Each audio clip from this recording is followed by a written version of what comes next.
is a relation S is equal to phi on which is defined on set A is equal to 1, 2, 3.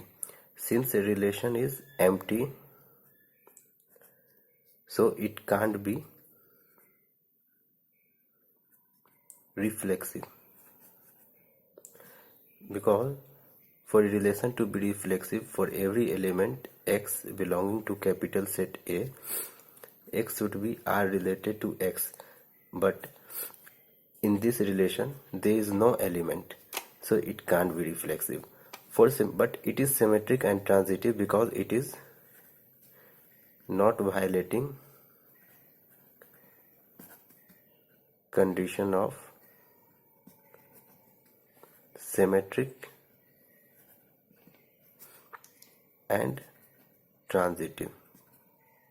Symmetric says that if x comma y is present in relation, then y comma x should be present. Transitive is saying that if x comma y and y comma z are present in relation, then x comma z should be present. Since xy and yz are not present in a relation, we need not bother about xz. Since xy is not present in our relation, we need not have